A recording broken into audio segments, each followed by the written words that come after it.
এই 11টি গুণের 11টি যদি কারোর মধ্যে থাকে তাহলে এই হবে সমাজের সবচেয়ে উত্তম মানুষ, সবচেয়ে টপ লেভেলের শ্রেষ্ঠ মানুষ, সবচেয়ে ভালো মানুষ।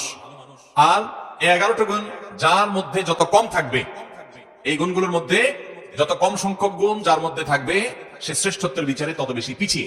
অতএব আমরা কম্পেয়ার করব, তুলনা করব, এবং সম্ভব হলে নবী রাসূলুল্লাহ সাল্লাল্লাহু আলাইহি ওয়াসাল্লামের এই হাদিসগুলোর আলোকে এই 11টি চরিত্রকে একটা কাগজে লিখে আমার বাসা বাড়িতে অফিসে আমি লাগায় রাখলাম, ডায়েরিতে নোট করে রাখলাম, মাঝে মধ্যে চোখ বুলালাম, যাতে করে এর কোন গুণটা আমার মধ্যে আছে, কোন কোন গুণটা নাই, সেটা আমি যাতে পর্যালোচনা করতে পারি, এবং যে গুণগুলো আছে সেগুলোকে টিক দিয়ে আল্লাহ শুকর আদায় করে সেগুলোকে মজবুত ভাবে আরো সামনের জন্য ধরে রাখবো।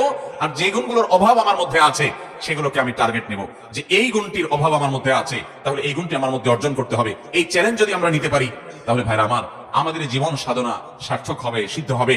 আমরা এই দুনিয়ার সংক্ষিপ্ত জীবন থেকে আখিরাতের পাথেয় সঞ্চয় করে, সংগ্রহ করে জান্নাতি হয়ে দুনিয়া থেকে যেতে পারবো। রব্বে আজিম, আরশে আজিমের মালিক আমাদের সবাইকে সেই তৌফিক দান করুন।